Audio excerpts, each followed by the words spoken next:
ఎదుర్కొంటున్న జటిలమైన సమస్యలకు చక్కటి పరిష్కారాలను యువత నుంచి కనుగొనే ఒక అద్భుతమైన కార్యక్రమానికి ఇన్నోవేషన్ వ్యాలీ శ్రీకారం చుట్టింది. 3 రోజుల పాటు మొత్తం 30 గంటల పాటు విద్యార్థులు ఉండే ఆలోచనలకు పదును పెట్టి వాటిని ఆవిష్కరించే ప్రయత్నానికి ఇన్నోవేషన్ వ్యాలీ శ్రీకారం చుట్టింది. దీనికి సంబంధించి ఈ వ్యాలీ CEO వినీస్ గారు మనతో ఉన్నారు. ఆయన అడిగి మనుషులు తెస్తున్నారు. మీరు చెప్పండి, ఈరోజు యువతలో ఆలోచనలు ఎలా ఉన్నాయి, వాటిని ఇంకా పదును పెట్టడానికి మీరు ఎలాంటి సహకారం అందిస్తున్నారు? ఈరోజు మన రాష్ట్రంలో యువతను తీసుకుంటే చాలామంది స్టార్టప్స్ అని, ఆంటర్ప్రెన్యూర్స్ అవుదామని చాలా వినూత్నంగా ఆలోచించి వాళ్ళ ప్రాజెక్ట్స్ వాళ్ళ కాలేజీలో చేయడం కానీ ఇదంతా కూడా మొదలైంది. అంటే ఒక లాస్ట్ 1 ఇయర్లో మనం చూడగలిగితే చాలా వరకు కొంచెం పాజిటివ్గా ముందుకు పోతున్నాము. యువత కూడా ముందుకు పోతున్నారు. మనకి ఇట్లాంటి సమయంలో మనం ఆంధ్రప్రదేశ్ ఇన్నోవేషన్ సొసైటీ తరపు నుంచి మనం హ్యాకథాన్స్ ఇంతకుముందు కూడా చేయడం జరిగింది. ఈ హ్యాకథాన్స్ ఒక ముఖ్య ఉద్దేశం ఏంటంటే, ఏవైతే రియల్ టైం ప్రాబ్లమ్స్ ఉన్నాయో ఆ ప్రాబ్లమ్స్కి ఇలా స్టూడెంట్స్ లేదంటే స్టార్టప్స్, మేజర్గా యువత, వాళ్ళ దగ్గర ఒక వినూత్నమైన సొల్యూషన్స్ వాటికి ఉంటే వాళ్ళు ఆ ప్రాబ్లమ్స్ని సాల్వ్ చేసే అవకాశం మనం ఇస్తున్నాం ఈ ప్రోగ్రామ్స్ ద్వారా. అయితే ఇప్పుడు ఈ సోచ్ అని ఏదైతే మనం స్టార్ట్ చేస్తున్నామో, సోచ్ అంటే S stands for sunrise, O for open, C for challenge, H for hackathon. Sunrise, open, challenge, hackathon. అట్లాగే సోచ్ అనే వర్డ్ మీరు సాంస్క్రిట్ కానీ ద్రవిడియన్ లాంగ్వేజెస్లో చాలా లాంగ్వేజెస్లో సోచ్ అనేది సోచించడం, ఆలోచించడం. సో అందుకని దీనికి యాప్ట్గా ఇట్లా పేరు పెట్టడం జరిగింది. సో ఈ పర్టికులర్ హ్యాకథాన్ యొక్క ముఖ్యమైన మీకు ఉద్దేశం చూస్తే ఇండియా ఇజ్రాయెల్ హ్యాకథాన్. ఇది అంటే 2 దేశాల మధ్య మనము ఈ ప్రాబ్లమ్ స్టేట్మెంట్స్ పార్టిసిపేషను చేస్తున్నది. మేజర్గా ఇజ్రాయెల్ దేశాన్నితోనే మనం ఎందుకు చేస్తున్నాం అంటే, ఇజ్రాయెల్ దేశం ప్రపంచంలోనే ఇన్నోవేషన్లో నెంబర్ 1, ప్రపంచంలో నెంబర్ 1. మనం ఈరోజు ఆంధ్రప్రదేశ్ తీసుకుంటే, మన రాష్ట్రం తీసుకుంటే, మనం ఇన్నోవేషన్ కానీ టెక్నాలజీ కానీ మనం చూసే ఉంటాం. మన గవర్నమెంట్లో దాన్ని ఎట్లా ఇంప్లిమెంట్ చేసామో, ఒక గవర్నెన్స్ అవనేయండి, మరి ఒక మన ఆర్టీజీ తీసుకోండి, లేదంటే సైబర్ సెక్యూరిటీ తీసుకోండి, అట్లాగే మనం డ్రోన్స్లో పనిచేస్తాం. ఇవన్నీ కూడా మన డైరెక్షన్ మనం ఎట్లా పోతున్నాం అంటే, చాలా ఇన్నోవేషన్ టెక్నాలజీని ఎంతో మనం ఇంపార్టెన్స్ ఇస్తూ వాటిని సోషియో ఎకనామిక్ గవర్నమెంట్ డెవలప్మెంట్ కోసం మనం ఉపయోగిస్తున్నాం. సో ఇజ్రాయెల్ ఎప్పుడైతే మనకి తోడ్పడుతుందో, ఇట్లా పార్ట్నర్షిప్ చేసుకొస్తామో, అక్కడున్న ఇన్నోవేషన్స్ ద్వారా వాళ్ళ ద్వారా చాలా లెర్నింగ్ అవుతుంది. అట్లాగే ఒక ప్లాట్ఫామ్ ఎప్పుడైతే క్రియేట్ అవుతుందో 2 దేశాల మధ్య, ఎస్పెషలీ మన రాష్ట్రం అట్లాగే వాళ్ళ కంట్రీ మధ్య ఎప్పుడైతే అవుతుందో చాలా వరకు ఇన్నోవేషన్స్ కూడా ఎక్స్చేంజ్ చేయొచ్చు. అక్కడున్న ఇన్నోవేషన్స్ ఇక్కడ తీసుకొని రావచ్చు, ఇక్కడున్న ఇన్నోవేషన్స్ అక్కడికి తీసుకెళ్ళవచ్చు, వాళ్ళ బెస్ట్ ప్రాక్టీసెస్ మనం ఇక్కడ ఇంప్లిమెంట్ చేయొచ్చు. సో అట్లా ఈ హ్యాకథాన్ ద్వారా మనము ఒక 3 డిపార్ట్మెంట్స్ నుంచి ప్రాబ్లమ్ స్టేట్మెంట్స్ కలెక్ట్ చేశామండి. ఒకటి వచ్చేసి అగ్రికల్చరల్ డిపార్ట్మెంటు, తర్వాత వాటర్ రిసోర్స్ డిపార్ట్మెంటు, అట్లాగే సైబర్ క్రైమ్. ఈ 3 డిపార్ట్మెంట్ నుంచి ప్రాబ్లమ్ స్టేట్మెంట్స్ కలెక్ట్ చేసి, ఈ ప్రాబ్లమ్ స్టేట్మెంట్స్ని both for students and startups, ఇజ్రాయెల్లోని, ఇండియాలోని, వేరే రాష్ట్రాల నుంచి కూడా ఇక్కడ వచ్చి ఇప్పుడు పార్టిసిపేట్ చేస్తున్నారు. దీంట్లో వీళ్ళందరికీ ఓపెన్గా మనం ఈ ప్రాబ్లమ్ స్టేట్మెంట్స్ మీద సొల్యూషన్ రావడానికి చేస్తున్నాము. రాబోయే రోజుల్లో ఇజ్రాయెల్ టెక్నాలజీని మన రాష్ట్రంలో కూడా ఇంప్లిమెంట్ చేయడానికి ఎలాంటి అవకాశాలు ఉన్నాయని మరి చెప్పగలరు? ఇప్పుడు ఫర్ ఎగ్జాంపుల్ ఇదే ప్రాబ్లమ్ స్టేట్మెంట్సే తీసుకుందాం. ఈ హ్యాకథాన్ ద్వారా ఇప్పుడు ఇజ్రాయెల్లో కూడా పార్టిసిపేట్ చేశారు. Last week 27-28 ఇజ్రాయెల్లో జరిపాము. 27-28 ఇజ్రాయెల్లో జరిపినప్పుడు అక్కడ ఏవైతే సొల్యూషన్స్ వచ్చినాయో, ఇక్కడ ప్రాబ్లమ్ స్టేట్మెంట్స్కి అక్కడ సొల్యూషన్స్ వాళ్ళు కనిపెట్టారు. దాన్ని ఇక్కడ మనం ఇంప్లిమెంట్ చేయిస్తాము. అంటే వాళ్ళు ఇక్కడికి వచ్చి ఈ ప్రాబ్లమ్స్ సాల్వ్ చేయడానికి ఆ పర్టికులర్ సొల్యూషన్ ఏదైతే తీసుకొచ్చారో, ఆ పర్టికులర్ ప్రోడక్ట్ ఏదైతే తీసుకొచ్చారో లేదా సర్వీస్ అవనండి, దాన్ని ఇక్కడ ఇంప్లిమెంట్ చేయడానికి ఇక్కడ ఆబ్వియస్లీ వాళ్ళకి కొంత సపోర్ట్ కావాలి, ఒక పార్ట్నర్షిప్ కావాలి. ఇక్కడున్న స్టూడెంట్స్తో వర్క్ చేయొచ్చు, లేదంటే ఇక్కడున్న స్టార్టప్స్తో పార్ట్నర్ అవ్వచ్చు. మన ఇన్నోవేషన్ వ్యాలీ ద్వారా అట్లాంటి సపోర్ట్ అన్ని కూడా ప్రొవైడ్ చేస్తాము. చేసి దాంతోపాటు వాళ్ళు దీన్ని గవర్నమెంట్లో మనం వాళ్ళకి చాలా లైజనింగ్ చేయడం అవసరం ఉంటుంది. ఎందుకంటే డిపార్ట్మెంట్తో వాళ్ళు ఎట్లా పనిచేయాలి ఏంటి అనేది వాళ్ళకి కోఆర్డినేషన్ అంతా కూడా రిక్వైర్మెంట్, ఆ సపోర్ట్ అంతా కూడా చేస్తాం. సో దీని ద్వారా వచ్చేవి వాట్ వీఆర్ ఎక్స్పెక్టింగ్, ఈ వచ్చిన ఇజ్రాయెల్ నుంచి వచ్చిన సొల్యూషన్స్ ఏవైతే ఉన్నాయో వాళ్ళు ఈ ఇచ్చిన ప్రాబ్లమ్ స్టేట్మెంట్స్ ప్రాపర్గా ఫైనల్గా సొల్యూషన్ కూడా ఇంప్లిమెంట్ చేసేటట్టు చూస్తున్నాం. సో మీరు అన్నట్టు ఇజ్రాయెల్ నుంచి మనం టెక్నాలజీ సొల్యూషన్స్ ద్వారా అక్కడ నుంచి వచ్చిన ఇన్నోవేషన్ ద్వారా ఇక్కడ మనం ప్రాబ్లమ్స్ని సాల్వ్ చేస్తామంటే yes, one of the main objectives for this hackathon is actually for that. అంటే ఇజ్రాయెల్ కన్నా ఆ సహజ వనరుల విషయంలో మనం ముందే ఉన్నాము. ఈ నేపథ్యంలో ఈ సహజ వనరులను ఇంకా కాపాడుకోవాలనే ఒక లక్ష్యం ఇక్కడ రాబోయే ఇన్నోవేటర్ల మీదలో ఇంకా కలిగించడానికి కానీ, భవిష్యత్తులో వీటిని సద్వినియోగం చేసుకోవడానికి కానీ, అంటే వీళ్ళు పూర్తిగా కొరత ఏర్పడకుండా ఎలాంటి ఆలోచనలు విద్యార్థుల నుంచి మీరు కోరుకుంటున్నారు? ఇప్పుడు ఈరోజు మీరు అన్న పాయింట్ చాలా కరెక్ట్ అండి. ఇప్పుడు మన దేశం తీసుకుంటే, మన రాష్ట్రాన్ని తీసుకోండి ఫర్ ఎగ్జాంపుల్, ఈరోజు చాలామంది విద్యార్థులు, ఎంతోమంది విద్యార్థులు ఉన్నారు, చాలా రిసోర్సెస్ ఉన్నాయి. బట్ మనకి ఏంటంటే కొంత టాలెంట్ గ్యాప్ ఇండస్ట్రీకి అట్లాగే కాలేజెస్కి స్టూడెంట్స్కి ఏర్పడింది. ఆ గ్యాప్ ఇట్లాంటి ప్రోగ్రామ్స్ వల్ల యాక్చువల్లీ ఫిల్ అవుతుంది. ఎందుకంటే ఈ ప్రోగ్రామ్స్ వీళ్ళలో ఒక వినూత్నమైన వినూత్నంగా ఆలోచించేస్తాయి, రైట్? వీళ్ళు ఇన్నోవేటివ్గా ఆలోచిస్తారు. ఈరోజు ఉన్న కంపెనీస్ అన్నిటికీ అవే కావాలన్నా. సో ఈరోజు ఏ కంపెనీ చూసినా అవన్నీ కూడా వాళ్ళు మారుస్తూ కొత్త విధానాలు వస్తూనే ఉంటాయి ఎప్పటికప్పుడు. ప్రతిసారి చాలా చేంజెస్ ఎక్కువ ఉన్నాయి ఇండస్ట్రీలో. సో అట్లాంటి చేంజెస్ ఇండస్ట్రీస్లో అవుతున్నప్పుడు స్టూడెంట్స్లో కూడా అట్లాంటి ఆలోచన ఉన్న వాళ్ళే కావాలా. సో ఇట్లాంటి పార్టిసిపేషన్ అవడం వల్ల స్టూడెంట్స్ ఈ పార్టిసిపేషన్లో గెలిచారు, సొల్యూషన్స్ అనేది ఒక ఎత్తు అయితే, పార్టిసిపేట్ చేసిన వాళ్ళందరికీ కూడా అట్లాంటి ఆలోచన, అట్లాంటి టాలెంట్ ఒకటి ఏర్పడుతుంది. దానివల్ల they also become good human resources and most attractive human resources for companies. ఇక్కడికి వచ్చే విద్యార్థుల ఆలోచనలను మీరు గుర్తించి దాన్ని డెవలప్ చేసే క్రమంలో వాళ్ళ ఆలోచనలకు ఒక పేటెంట్ రైట్ కానీ అలాంటి ఏమైనా ఒక భద్రత కల్పించే అవకాశాలు కూడా మీరు కల్పిస్తున్నారు? ఈరోజు మనకి నేషనల్ రీసెర్చ్ డెవలప్మెంట్ కార్పొరేషన్ అని చెప్పి ఎన్ఆర్డీసీ, సెంట్రల్ గవర్నమెంట్ బాడీ, మనతో చాలా క్లోజ్గా వర్క్ చేస్తుంది. NRDC is the responsible body in the country for property rights, intellectual property rights అన్నిటికీ కూడా.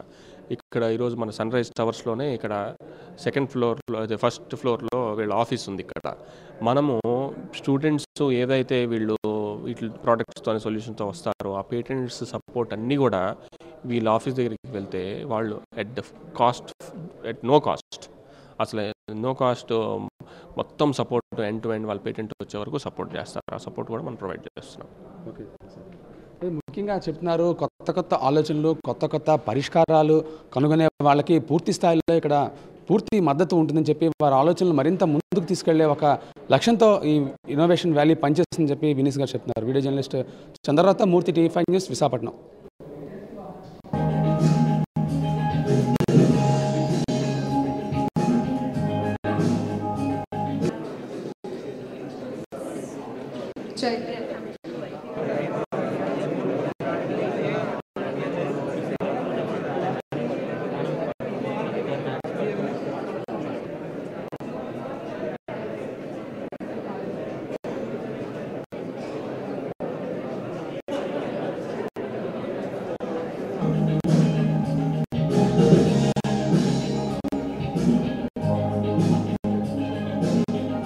Thank you. If you have any question, you can ask me later. Thank you. Hi everyone, this is Casey. I work as a global program manager in Google. My job is to help VCs, incubators, accelerators to build.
looks like equal company who love Andhra Pradesh for whatever it has been for the last 4 years, the kind of energy that we've shown as a state. And I'm sure all of you agree, having said that, about 100 people from the journey, if you look at, it's come quite a far, but still a long way to go. But today I think India-Israel Hackathon marks one of very important milestones, because all of you know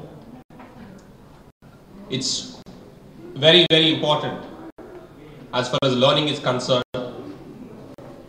I'm sure startups here completely agree with me that it's an ongoing process that you need to evolve yourself, whatever you keep doing. At the same time, students, I'm sure you've been told a number of times by different people saying that things are changing, you need to keep learning, and so on and so forth. And we believe it's very, very important for an ecosystem like us to learn from what's happening in Israel, and also take the best of the practices from there and build a relationship and ensure there is an exchange of opinions happen, and ensure there is some sort of a support that we be able to provide to the people in Israel, being a small country, at the same time being a country which is the best known for innovation. They actually support us in understanding a little bit more about, or giving us more about, giving more support in terms of, doing a product development or innovation per se itself. So in such initiatives, I think we're very fortunate to have some of our partners who have come forward to help us in ensuring that this relationship happens and the events like this happen. So that's where the DCF comes into picture. And if I remember, DCF had signed an MOU, I think last year in the CI Partnership Summit in 2018, I think 2017, right? 2018.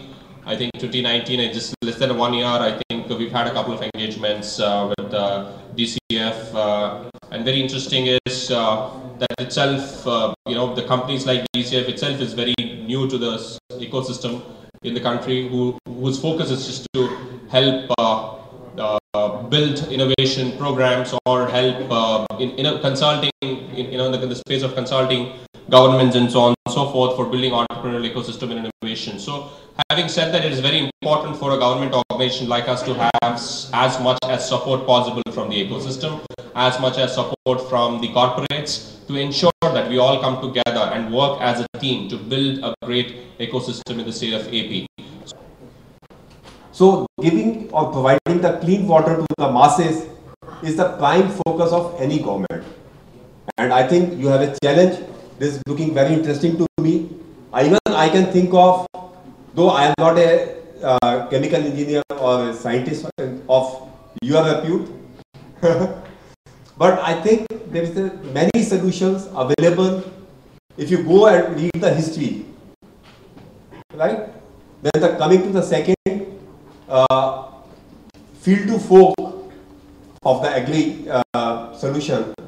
I think this is again a technology can play a very major role.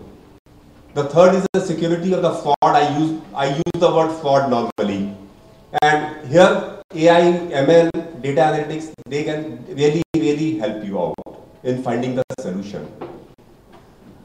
One thing I would like to say: don't look this as a competition of coming first, second, third. This is the start of your life. Any thought, any process, or the soch is the thinking you have, carry on with that.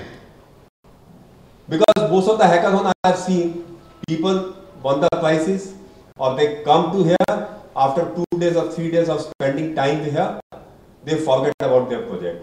Don't do that. Because it's the start of your career, whether you start the industry or you join a job, doesn't matter. Right? Another point I would like to highlight here is, if you find some team is making a synchronization with your solution, try to align with them. Maybe 3-4 teams, why not? See, today the world is not competition only, this is a collaboration.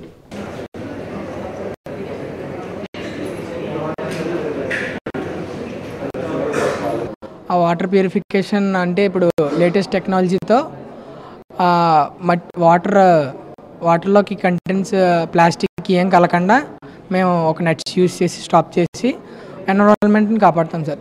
ఆ వాటర్లో plastic ఎక్కడం వల్ల చాలా animals అన్నీ చచ్చిపోతున్నాయి కదా, లోపల ఉన్న జీవరాశులన్నీ చచ్చిపోవడం వల్ల అవి డ్రింకింగ్ చేసినా స్నానం చేసినా మనకి డిసీజెస్ వస్తున్నాయి.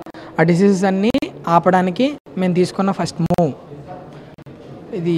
మా పొల్యూషన్ ఏం అవ్వకుండా వాటర్కి ఇట్స్ జస్ట్ స్టార్ట్అప్ మా వాటర్ పొల్యూషన్. Thank you. కలిసి వర్క్ చేసాం. ఇది మేము ఒక 2 to 3 వీక్స్ నుంచి చేసాం. అంటే స్టడీ ఎప్పటి నుంచో ఉంది, ఒక 2 to 3 months నుంచి చేస్తాం. ఎగ్జిక్యూషన్ మాత్రం ఒక 2 వీక్స్ ముందే స్టార్ట్ చేసాం. మాకు ఈ టైం చాలా అనుకుంటున్నాం. We can prove our self. We can. ఇది మాకు చాలా మంచి అవకాశం. అంటే దే సెడ్ చాలా మంచిది, మీరేం భయపడకండి, వాళ్ళు ఇవ్వాల్సింది చాలా ఇచ్చారు. And they're maintaining free maintenance, మేమేం రూపాయి కూడా కట్టలేదు. అండ్ వాళ్ళు ఒక హామీ కూడా ఇచ్చారు, ఇది చాలా హామీ కూడా ఇచ్చారు, ఇది చాలా సెక్యూర్డ్గా ఉంటుంది, మీ ప్లాన్స్ ఎక్కడికి బయటికి లీక్ అవ్వవు, అండ్ దీనికి పేటెంట్ రైట్స్ కూడా వాళ్ళే కొంటారంట. మాకు అది చాలా మంచిది. సో నా పేరు Mohan Sai. We're very excited to be a part of this hackathon. Thank you AP government for all these facilities provided. And What is your theme? yeah, our theme is agriculture, and we're going to provide new innovative techniques for farmers so that they don't need people to sow the seeds and all. It will all be done through websites and apps. Actually, we are working on drinking water technology. The search invented by the AP government is really very helpful to solve the many of the problems in our country mainly. And our knowledge also very increasing about by using this search program. We have to learn a lot of things in the span of 30 hours. And we are very much encouraged to learn what the new innovations which are coming to solve the problems which are facing in our India. And the mentors or every team, each and everyone who are supporting this search are very helpful for us to solve our problems or to share our innovation skills. Idea is to generate water from the atmosphere. So we choosing the technology to generate the water to the atmosphere and to supply for the dry lands where the water is not available for drinking. Many of the people are suffering from many kidney diseases or dehydrations, and we can find the many children without dresses. All the bones are very dried up due to lack of water. So our technology will help them a lot to supply water in very critical conditions of dryness. So they can solve a lot of things of their health issues also. What kind of technology you are? We are using condensation and hygroscopy.